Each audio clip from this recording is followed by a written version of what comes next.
Started. Okay, good morning, everyone. We are on Daf Hey Amid Bays, 85b. Uh, last narrow line. I'm going to go back to there. We already did this, but we'll go back and review this. A little bit uh, surprising point that Torah Gemara made, so we'll go back and review it momentarily. First, let's just say a story here. Stories from Raviol Gold, well-known storyteller, said the following story. There was a Rosh Hashiva in Bnei Brak, one of many. So Rosh Hashiva in Bnei Brak, who was coming to America to raise funds for his yeshiva.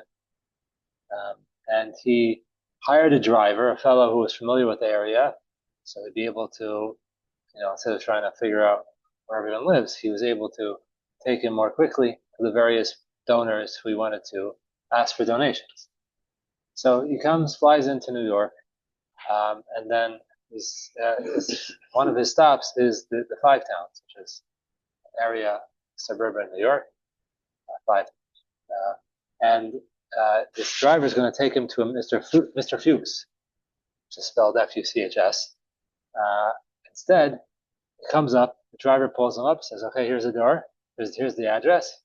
Rosh Hashiva walks in, knocks on the door, he says, Shalom Aleichem, Mr. Fuchs. Oh, actually, my name is Mr. Fox. So, oh, I'm so sorry. It's an understandable mistake. Fuchs, Fox, kind of sounds the same, especially if you're pronouncing an Israeli accent, I imagine.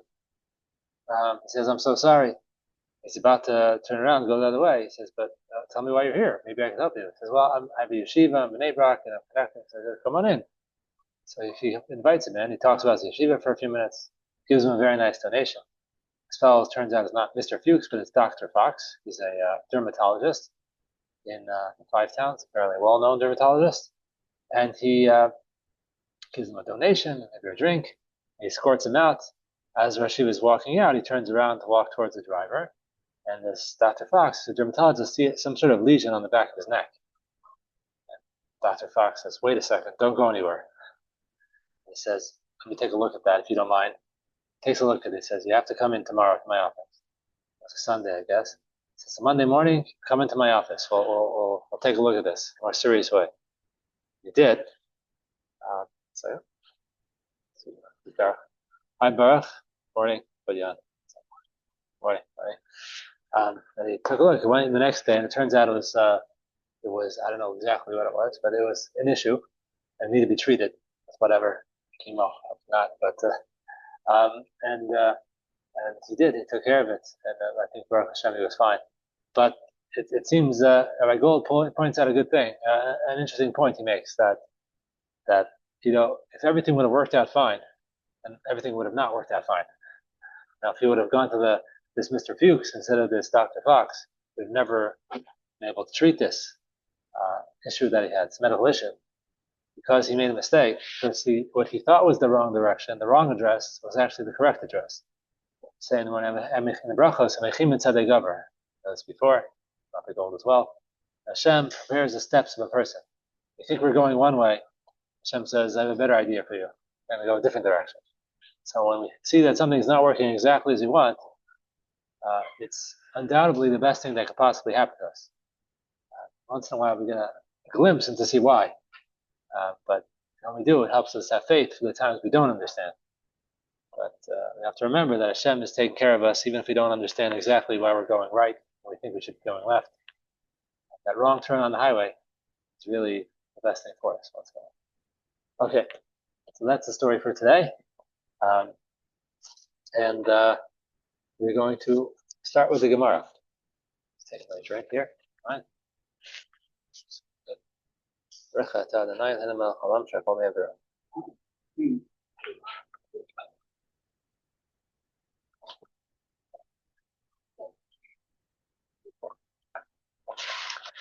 Okay, so we're on Daf Hey Amid Bays, last narrow line. It's right in the beginning. Now we had a series, if you remember, we did this last couple lines on Thursday quickly, not so quickly, but it needs additional thought. So it's worth going over the last couple lines, especially it introduces the next half an Amud anyway. But we had discussed a whole series of cases Some of them not so closely related to Kesuvos, some related to inheritance. We got into that. We were discussing what happens if you have Yorshim, inheritors, and the woman wants a Kesuva, and we got a little bit far afield in the Gemara. So this will kind of bring us back to the whole Kesuva discussion. And Rava is going to say something in the name of, it's going to be a quote from Shmuel, and this quote from Shmuel says something unusual about Nechila, how you can forego on something and how it has ramifications. And we're going to discuss that as we go through the Gemara here. So let's do it inside. Amar le Rava leBarei Rav Chia bar Abin. Rava said to the son of Rav Chia bar Abin, he said, Ta emalacha milsa mal yusa ave amar avucha hada amar Shmuel. Let me tell you, Rava says to the son of Rav Chia bar Abin, I want to tell you something amazing, something incredible, something great that your father, Rav Chia bar Abin, said with regard to something that Shmuel said.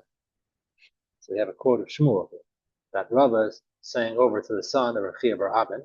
Rav Chia bar Abin said something that Shmuel said and qualified it. So this is the following thing that Shmuel said. Hadamar Shmuel, end of the first wide line. Hamocher shtar chov l'chavero.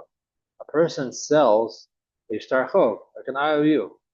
Somebody that owes money, he has a contract that he's owed money, he sells that to somebody else. You're allowed to do that. We'll discuss to what extent.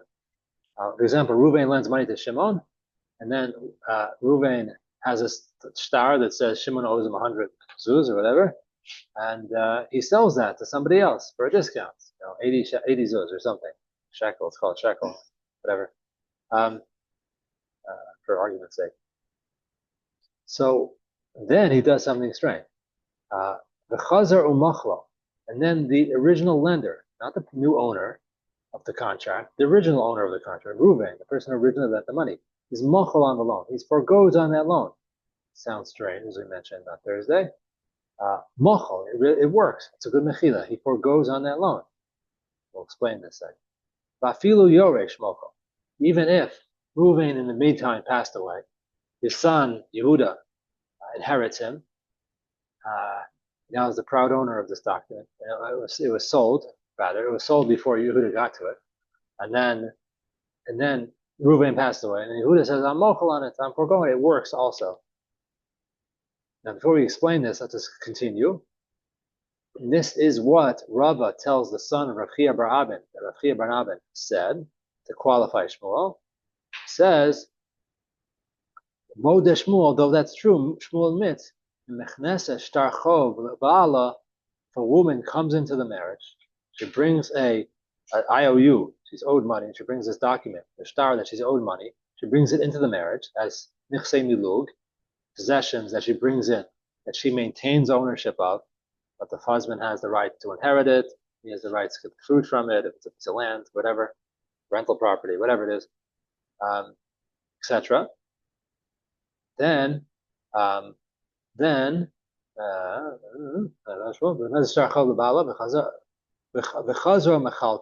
after they're fully married, she is mochel on that. She forgoes on that debt. She'eno mochel. It doesn't work. It's not a good mechila. Because now when she got married, she has a sort of a business partner in this property. She may be the owner of the keren, or the principal, but other things aspect of it, the husband owns it. So she can't just forego on that. Okay. I think the second part of the statement is a little bit easier to understand. The first part is a little bit difficult to understand. There's a couple of different ways to understand it. Why, if you sell a contract to somebody else, you still have rights in it. You still have to be mochel it. What kind of business is that? Seems very strange. So we said on Thursday, you use Tosaf's approach. The other approaches, Tosaf says that on the Torah level, this doesn't work. You can't sell shtar like that. Shtar doesn't actually have money in it. It's just representative. So you can't actually sell it from the Torah. The Rabbanan, the rabbis allowed it to happen. So therefore, technically, if the person goes ahead and is mochel on it, since he still has, on the level of the Torah's connection to this loan, he's mochel it, it is mochel, it works. So you would think that the person that's a kind of a crazy business situation. Ruvain sells the contract, this IOU worth 100 shekel for 80 shekel to somebody, then cancels it. Oh, what's the person who's buying it? What's he left? So we'll talk about whether he can take him to court now. We'll talk about that as we go on. But in principle, that's what we said. That's the Gemara says. That's case of a wife sells that, so she shortchanged her husband. Favors. Right. So it's correct. Yeah. So that's why it doesn't So work. if she wasn't shortchanging the payrolls, there would really be no problem, right? Well, So you're allowed to be mochel. you could be mochel alone. The problem is he would have to be mochel too. She sort of has a business partner once she gets married. In the payros, and also he inherits her also as well. If we discuss that soon. Um, so she suddenly has a business partner in this. She doesn't have the same jurisdiction to be mochel. That's the reason why. If she would be mochel too, then that'd be good. But since they're both, she alone is trying to mochel, it doesn't work. If she sells it, because if she sells that home, is she now liable for the payrolls that he would have seen? Yeah, we had the Gemara discuss that about 10, quite a bit. We had like two on a block to whole Gemara. Yeah, I might help. I'm coming in the it's okay. It's all good. You just brought back about two blot and trying to remember all the opinions in my head. So it's all good. It's a good discussion. It's good. You're hitting the right questions. That's good. So it's also a reason. That's one of the third right that the husband has in his wife's nichse milog. Nichse milog is when she brings in property, she maintains the principal. He has the rights to the payros, the profits. She inherits her, and he can technically prevent her from selling it. It's a discussion on that. Technically, we're not getting too far into that. Okay, so that's fine. A little bit surprising, this Gemara so far. Now we're going to apply it to a ksuva. Okay, second to last line. Krivte de Rav Nachman. Rav Nachman had a relative, a female relative apparently, that zivinta the ksuvasa, the tovas hana. She sold her ksuva for tovas hana. It means like a decreased davar muad, Rashi says. You know, you're selling, it's a gamble. If the wife dies first, there's no ksuva. If the husband dies first, she does get a ksuva. There's a gerushin, she gets divorced, there is a ksuva. So I don't know what the percentage is, but especially back then, the wife would be better because women usually live longer. Though there's a Farish, maybe it's Ibn Ezra says otherwise. Back then, whatever. So yeah, so it's a risk. So obviously the value you sell a ksuva, you're not guaranteed money. A loan, you sell a loan, at least it's a loan. Whether you can actually collect it, it's a different story. But this is a gamble. You don't know the risk. So she sold it for a reduced fee. Let's say it was 200 zuz, she sold it for 40. I don't know, whatever. A reduced amount, significantly reduced amount. And then this woman had one heir, a daughter. That was her only surviving. That was her only descendant. Leave it at that. So really, Krivte de Rav Nachman zevinte l'ksuvasa b'tovas hana. This female, this relative of Rav Nachman, sold her ksuva for a reduced amount. Then Igarsha, she got divorced. So now, once she gets divorced, she's entitled to ksuva. Which means she's not entitled to ksuva. The purchaser of her ksuva is entitled to ksuva. And then v'shchiva, then she passed away before collecting it. Also, katave lolabarta. The people who bought the ksuva from the mother, the deceased mother, go to the daughter or one surviving descendant, who's the rightful inheritor of her at this point, and they come to her and say, "We want the ksuva. We want to get the ksuva." So she had technically have to pay for it. It's legitimately your rights because you think. But if you think about before you even say where Rav Nachman's going to respond, if you think about it, this is essentially the same idea as in the case before. You have sort of like a loan or a contract IOU, which is what a ksuva is. IOU in the event that after 120 the husband passed away, etc. It's an IOU, and it can be sold, but the original seller could be mochel, right? In theory, or even that the original owner's descendants, his yaresh, his inheritor. That's what Shmuel said. So how do you apply that here? So Rav Nachman, being Rav Nachman, is going to say the following: Amalu Rav Nachman. Rav Nachman said to them, not clear what the them is, but probably his students, or said out loud so people would hear. Amalu Rav Nachman, Leka de Lisba La Eitza. Is there anyone who can give her some advice as how to act in this particular case? Let's flip the page to Hey Vav, I'm an Aleph 86A. So large that a drop. So we said the following: what she should do, theory. Tizel v'tichla l'ksuvasa di'ima legabe avuha. She should go and be and be mochel to forgo on her ksuva of her mother, which is the inheritor, by her father. So I am her father is her mother has sort of like an IOU that her father owed the ksuva. It's like an IOU, money in the, under certain circumstances. She inherited that. She can be mochelet. That's what Shmuel said. So Rav Nachman's telling his female relative, go do, not telling her, saying out loud, is there someone who can give her advice to do this thing? Shama, uh, uh, I'm sorry, I left out the last words here. She should go and be mochel, forgo on her ksuva from her father. She should tell her father, I'm mochel on the ksuva, which I'm supposed to inherit, even though there was a buyer in between. That still works, we said. The mine, and in the end, the money then is mochel. She's mochel on it. It remains with the father. And since she is the sole heir, the sole inheritor of the father, she will eventually get it anyway. So Rav Nachman's giving her some advice, not to hold on to the money.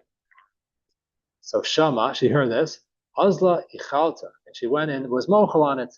She was mochel on her mother's sort of IOU, the ksuva, and it reverts back to the father, not to the purchaser. Then she will eventually inherit it. It's a practical advice how to do that.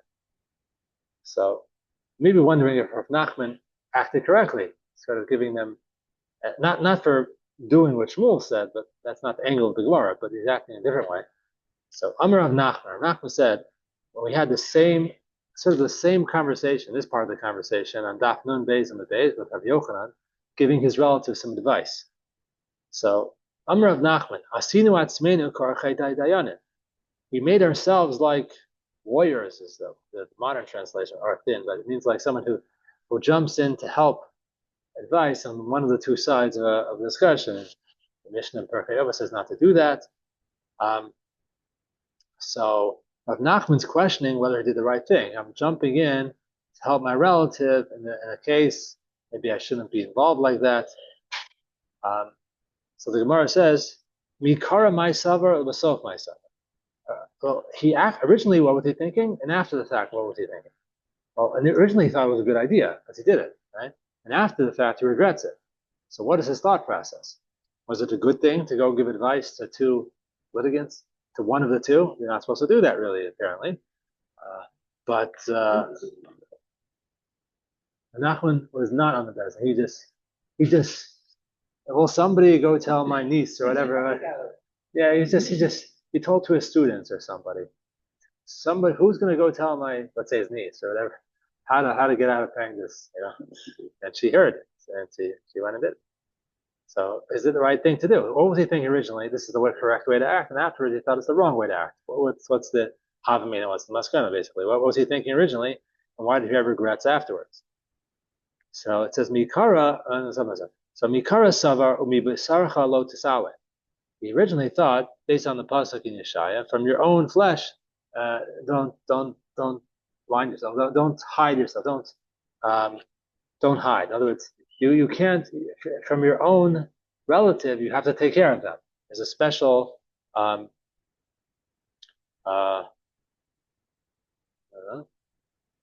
about hello paros l'ra'ev lachmecha. You should distribute bread to the hungry. It says don't turn a blind eye from your own relative. So you're supposed to take special care to take care of your relatives. So originally he thought, this is my relative.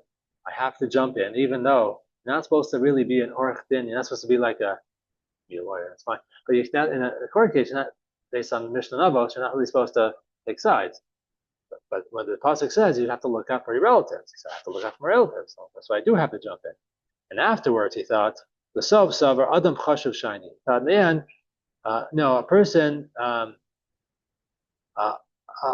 who is chashuv, a person who is a Talmud Chacham, people are going to learn from him. The problem is they're not going to learn the correct way. They're going to think, oh, you can always jump into these kind of court cases, not just for a relative. People would see it and think that in all cases you can start playing sides and jump in and get people advice and that type of thing. You're not supposed to really. So that's what he thought. Beforehand, he thought it was okay, it's my relative, and after thought, no, people are going to learn and take it to incorrect extremes from what they see. Okay. So anyway, that's what the Gemara says here. You notice that if the mother and father died, or the mother died, if the father died, then the daughter is giving the father death. So therefore, she doesn't have to pay the Kesuvos. Doesn't have to pay the Kesuvos because she's the inheriting the father. According to the father, the daughter has inherited by parents to be forgiven herself. Oh, so that's interesting. As the father's there. As the father's there. No, that's interesting. It's interesting, yeah. Okay. So now we're going to go back to this, what we just said. I'll go back that far. Sometimes the Gemara says Gufa, it goes back on the page. I go Gufa 4 lines before.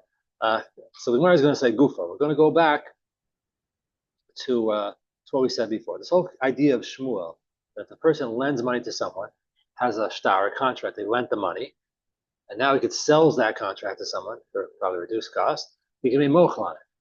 So the Gemara is going to first discuss how to protect yourself from such a thing. The best way to protect yourself not to get into such a situation.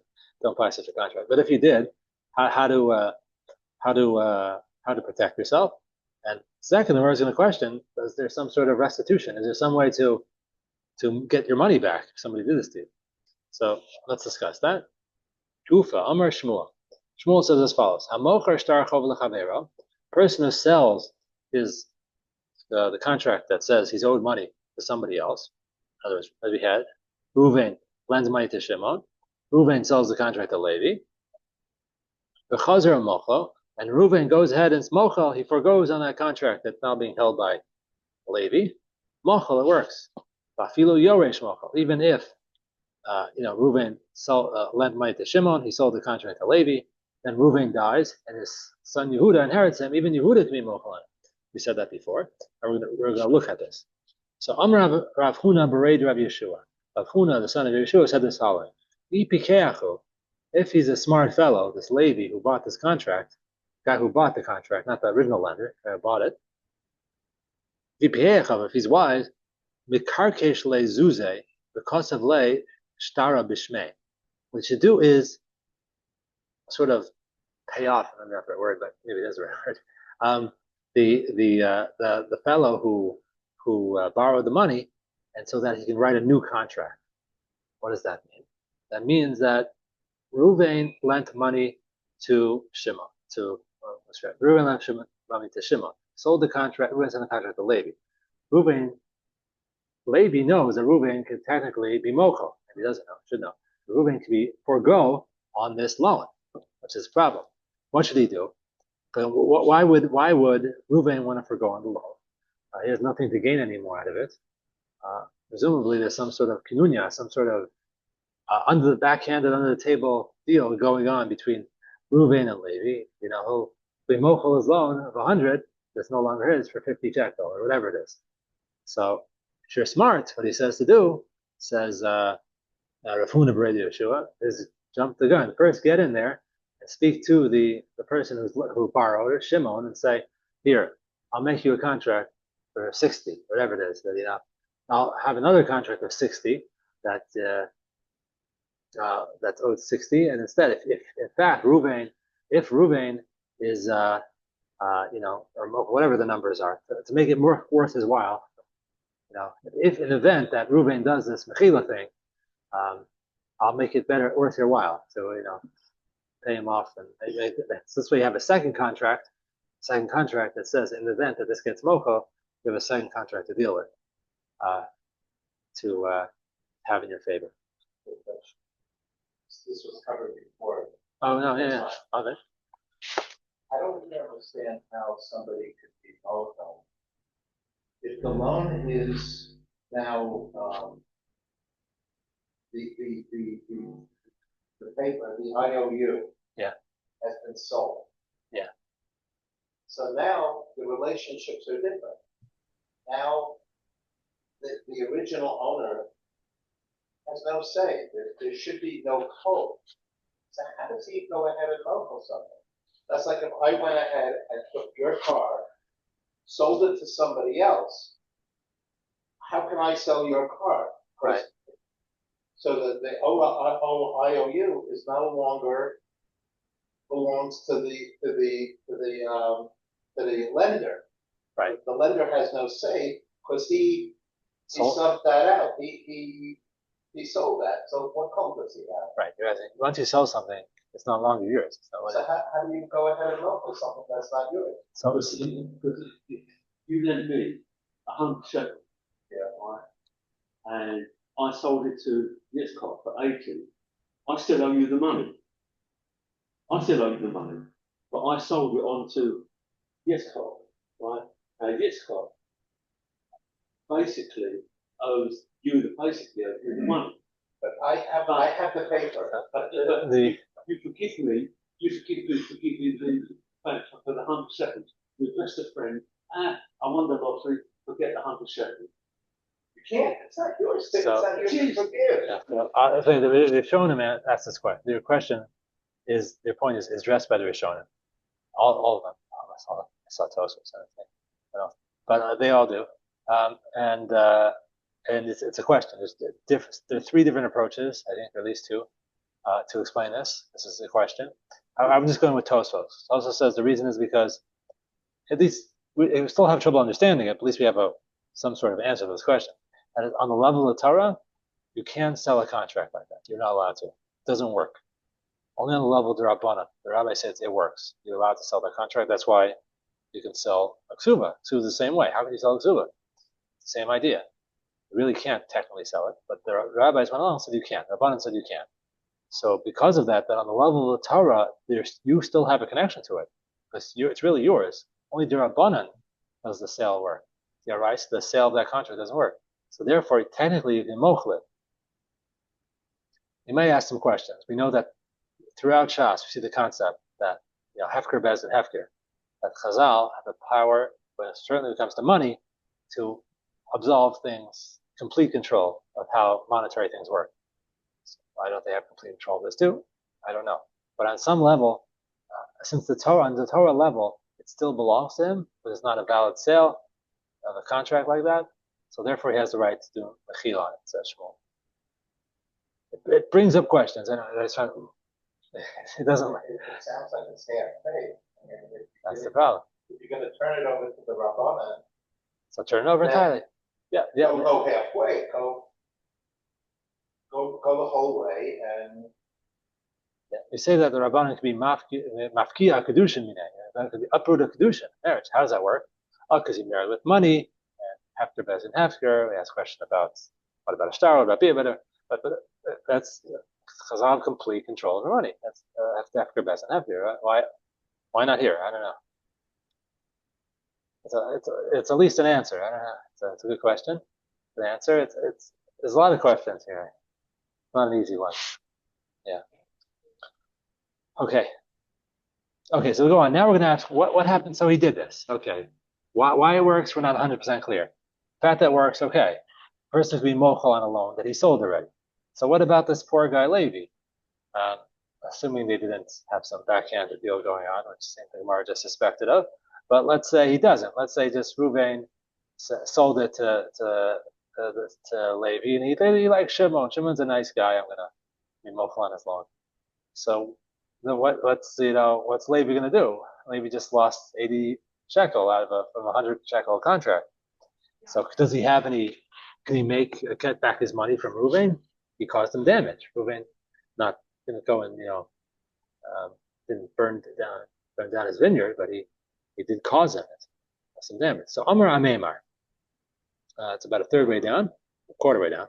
Amar Amemar, man doin dina de garmi, megabi be de meshtara malia. The one, which is Rav Meir, Rav Meir in the Gemara in Basra. Okay, there. The one who holds Udan Dina Garmi holds that you would have to pay in full.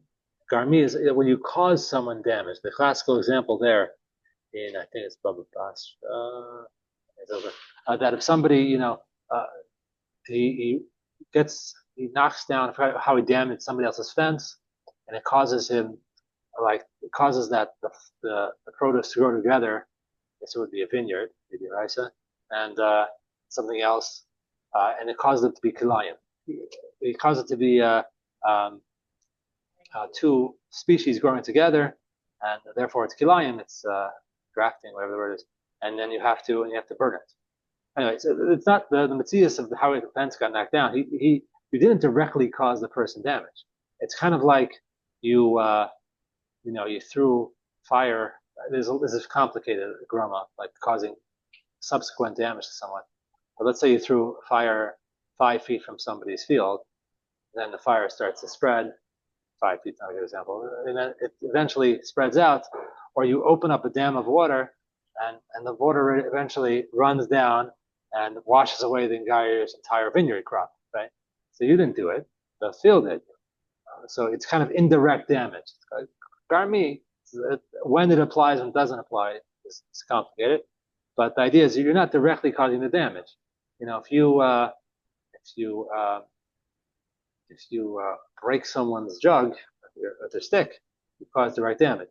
But if you indirect, then like this, you do one act, and that act dominoes to something else. That's not a direct act. But is that still considered that you're liable? So Rav Meir, and I believe Paskin says we do. You are directly. So according to Rav Meir, who says don dina garmi, who says when you cause like indirect damage, like a domino effect to cause a damage, you have to pay. So according to Rav Meir, so you would be liable for the full value of the shtar, the full value of the shtar, because you did the damage. You Ruvain or Mochel alone. It's not direct. You're a mochel alone, and consequently you can't collect from anyone. It sounds more direct, but it's indirect. So according to Rav Meir, you would be able to collect. Levi, who bought the contract, and Reuven, who was mochel, he can go to Levi and go to Reuven and collect his contract now, according to Rav Meir. Okay. So Rav Meir, man dedoin din der garmi migbah be dmei shtar ma'alya. Man de lo don din der garmi. Someone who doesn't hold up, which was the Rabbanon. Rabbanan don't hold of that. They hold you don't collect something that's indirect damage. You're not able to collect. Magbi Bay domain not naira ba'alma. You only collect the value of the paper. Ashi seems it means you collect nothing, or some say you collect a minimal amount. But the point is you don't. There's a machlokas whether indirect damage is considered damage which you're liable to pay. According to Rav Meir, we paskin I believe, says you do. So Levi could collect from Reuven for being mochel on this loan. According to Rabban, you can't. So there is some we pass like Rabban. So there is some restitution. One that applies is a different story, but that's the same. And we're going to give a case when this. I'm sorry. We're going to give a case where this is the case. This is okay.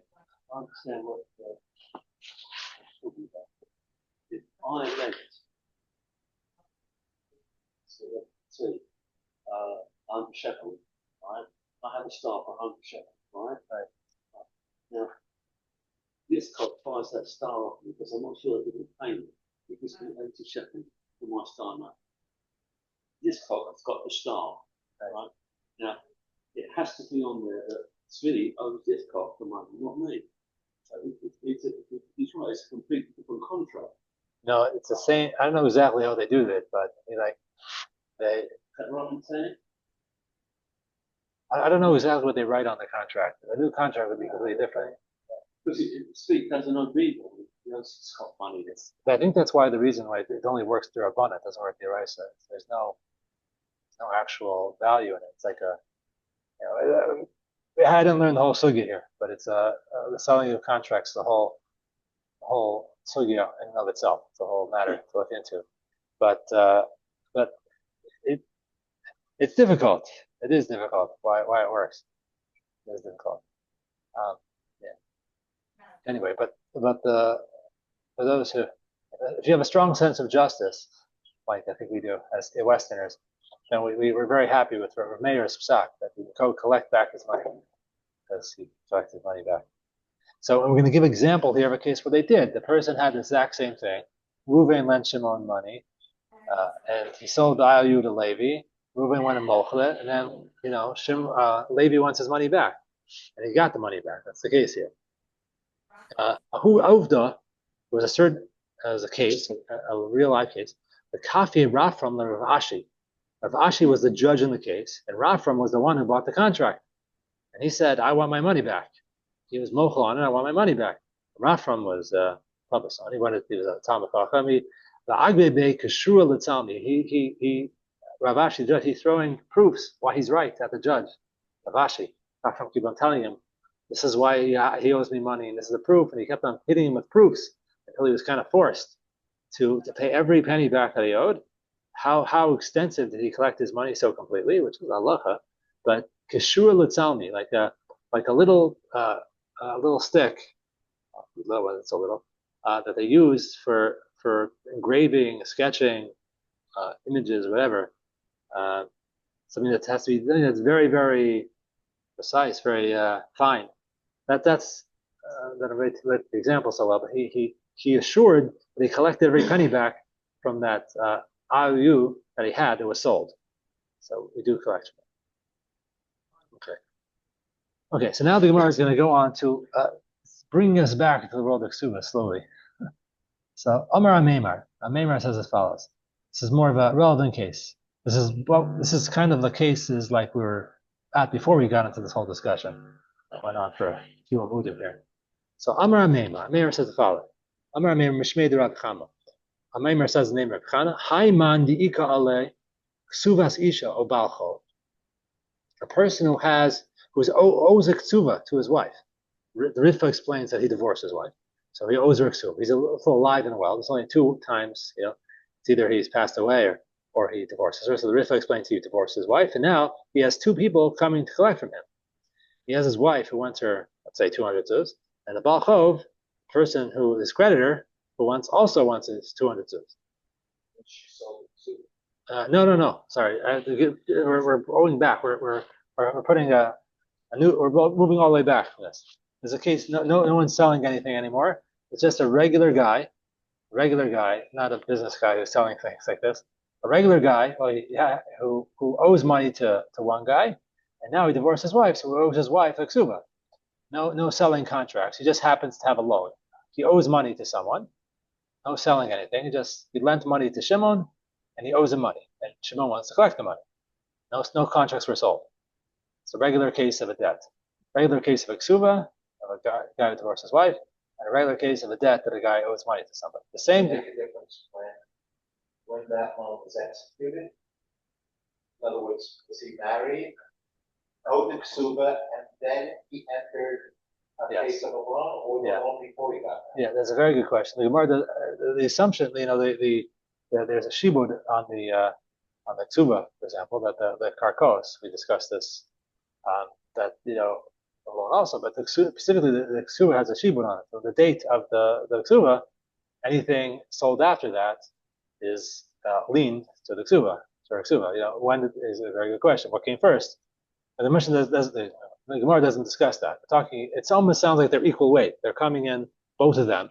The discussion, the Mishnah says that if it occurred on the same day, almost.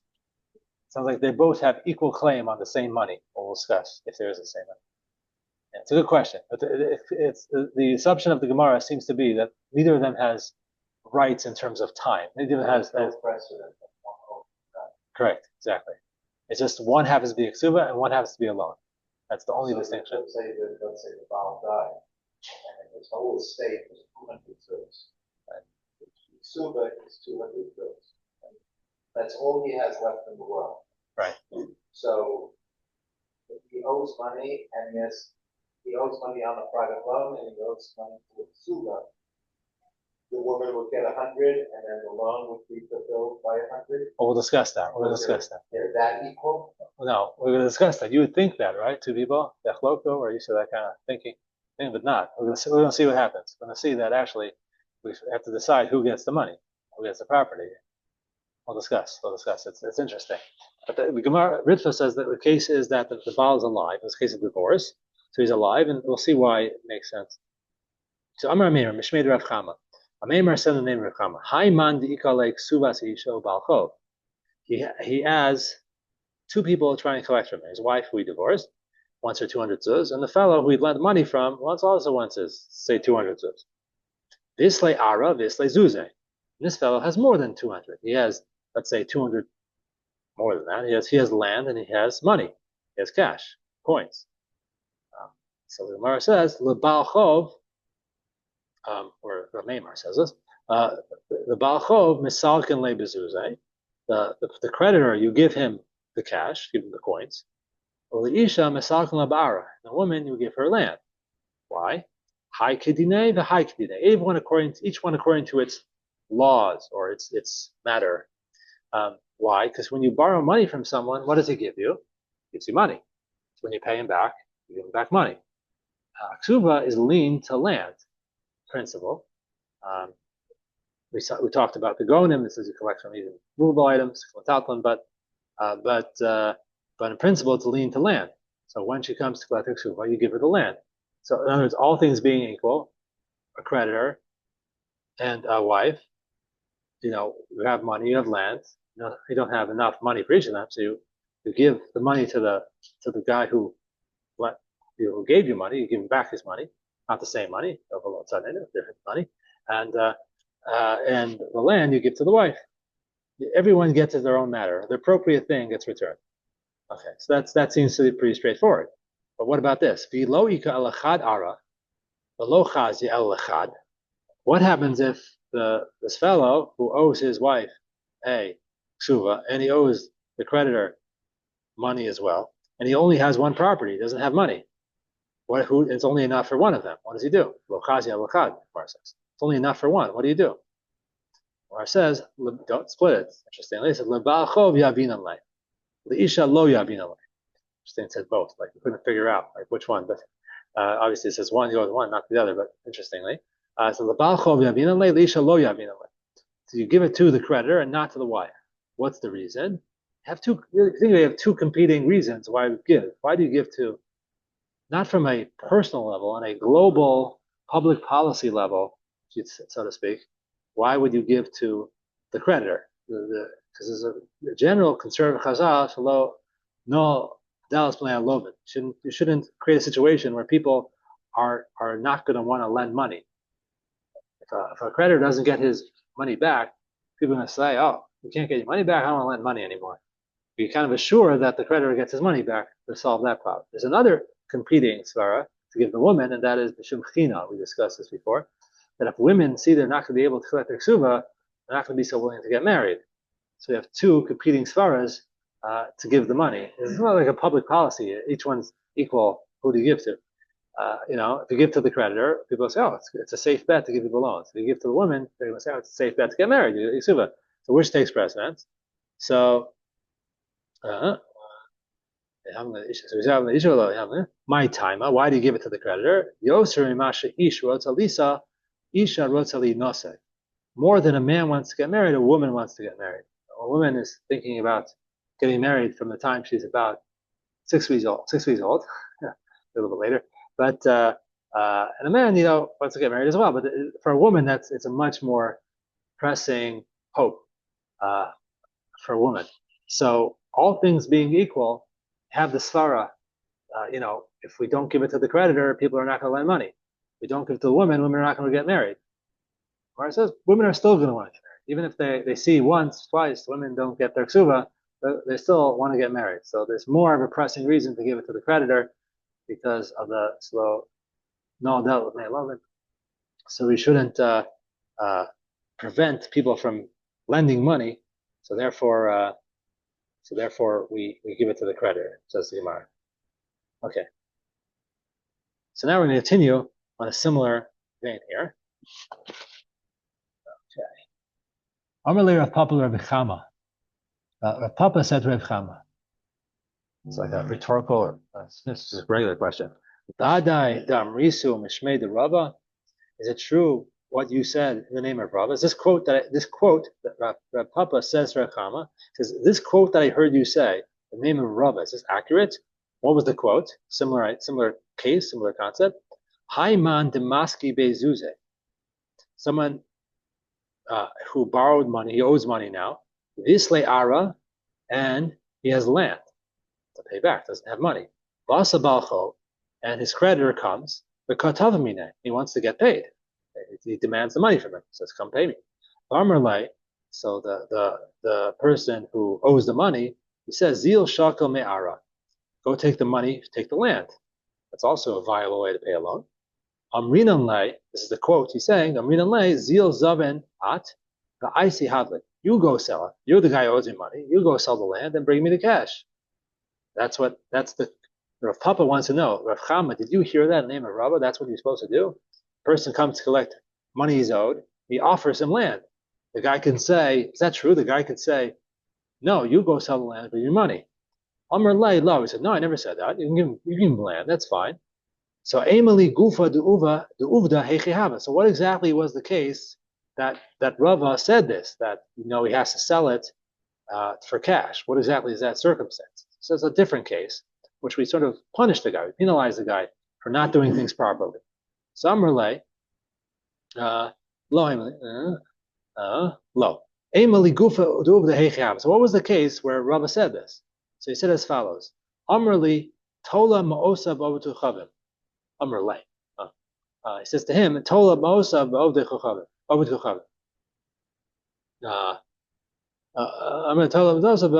It was a case where the guy came to collect money. He's owed money. Reuben comes to Shimon, says, "Give me my 100 zuz, whatever it is." And he says, "I'm sorry, all the cash I have belongs to Ovid Kochavim. It's not mine. It belongs to the guy. I can't do it. It's not mine to give away." And that was not true. He's lying to get out of paying him the loan. So since he did that, Amarle, the Marshal adds this word, Amarle, who Asa Shaloka Hogan, he lied to get out of paying the loan, didn't act properly.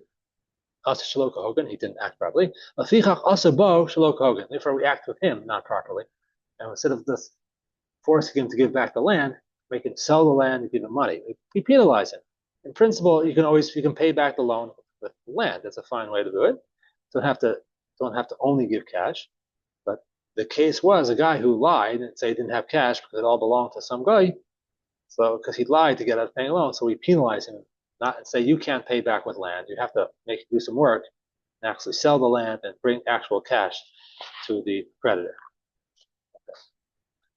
Not Kesuvos related, but similar to what we had before. Okay. So we're a little bit off the path again, but this is important anyway. So Amar Le Rav Kana. It's 1, 2, 3, 4, 5, 6 lines on the bottom. Amar Le Rav Kana, Le Rav Papa. Rav Kana says to Rav Papa, L'didach, Amrit, Priyas Balchov Mitzvah. According to you, he says, Rav Kana said to Rav Papa, according to you, that paying a Balchov is a mitzvah from the Torah. Rashi learns it out from the pasuk of Hidden Tzedek. Other Rishonim, Tosfos, learn that from different sources, but as opposed to being as opposed to being a lien, like what is driving the obligation to pay back the loan? So according to he says that according to you, Rav Kana said to Rav Papa, according to you, that there's no shibud karkos midaraisa, there's no lien on the property from the loan at the level of the Torah. It's the background behind it. So the only thing compelling you to pay back the loan really is that there's a mitzvah from the Torah. Just that, right? Just that. You have a mitzvah asay, a positive mitzvah from the Torah to pay back the loan. So according to that, according to you, Rav Kana says Rav Papa, according to you, that the only compelling force to pay back the loan, not because the shibud is a lien on property from the Torah from it, but rather because of the mitzvah of the Torah to pay back the loan. Priyas chov bal mitzvah, priyas bal chov mitzvah. Amr. So a little difficult to understand what this question is. It means how do you collect, or what do you collect, or from the answer it become a little bit clearer. Amr lo. So Amr lo nichali. So Amr lo kind of Amr priyas chov bal chov mitzvah. Amr lo nichali. David mitzvah mai. A person says, I don't want to do the mitzvah. What do we say to that? I didn't read this problem. Let me say it. I said it very choppy. You have to pay back a loan. Is it that there's some sort of financial force behind it? Because on the level of the Torah, when you make a loan, there's a lien on your property automatically. So that's what's compelling you to pay it back. Or is it just purely a mitzvah from the Torah? You have that loan without any liens, you just have to pay it back. If the only thing compelling you to pay it back is a mitzvah, a positive mitzvah, you say, I choose not to do that mitzvah. What is our recourse to this fellow? Do we have any recourse to do? Or do you say, I want to do mitzvah? It makes you a bad guy for not doing your mitzvah. Does that mean you don't have to do your mitzvah to pay back the loan? Samarle Tanina. It's a brisa. Tanina. The medva mamur. When do we say, as Rashi says, the lokarban, when do we say that you can give 39, you give 40 or 39 lashes to someone? That's by a losas. If a person did under the right conditions, you can get lashes for not doing under the right type of avera. You do an avera, you get makos, you get flogged for it. So let me read that again. When do we say we give makos, we give lashes? The mitzvahs losas. That's when you violated a negative commandment. About mitzvahs aseh, but if you didn't, you mevatel a mitzvahs aseh, you didn't do a positive commandment. Kagon sha'omrim lo, they tell him, the Bezdin tells him, aseh sukkah, make yourself a sukkah. Ve'eno oseh, he doesn't do it. Oseh lulav, make a lulav. That's interesting terminology. Right? Doesn't take a lulav, not make a lulav. No, you put it together. That's a good question, right? It's a question about that. That's interesting. So it's brought as a raya somewhere. I remember in terms of the mitzvah. But anyway, osa mitzvah, osa lulav, ve'eno osa. He doesn't want to do it. So what do we do? Turn the page. Makin oso. Not Acho Tomarotzani. That's if I get. Sorry. Not letting me turn the page. 1 second. Sorry. That'll help? No. Doesn't help. Okay. Sorry, 1 second. There we go. Makin oso Acho Tete Nafsho. We whip him. Hopefully he's not just an action and willing to do the mitzvah, even until he gets killed. So we see that even for positive commandments, we're not fulfilling positive commandments from the Torah, we can whip a person until he is willing to do it. We can flog the guy until he, and with not mitzvahs losas, say there's a limit. You're punishing for what he did already. There's a limit to what he can physically handle. You don't kill him. You obviously they make a judgment of how much he can handle, and then to give him. But for a mitzvahs laseh, if he doesn't want to do a positive commandment, we give him. So therefore, someone who's not willing to pay back a loan, or even according to Rav Papa, when there's no financial from the Torah lien on property from the loan, we still have a recourse. If he doesn't want to pay back, he has a mitzvah to pay back from the Torah, according to Rashi, based on Hin Tzedek. If he doesn't do that mitzvah, our recourse is that we can Bezdin will flog him until he's willing to pay back the loan. Presumably, he'll want to. We hope. Okay. So that's it for the Gemara today. That's what Hashem will pick up tomorrow. Thank you for coming. Good to see you again, Zvi.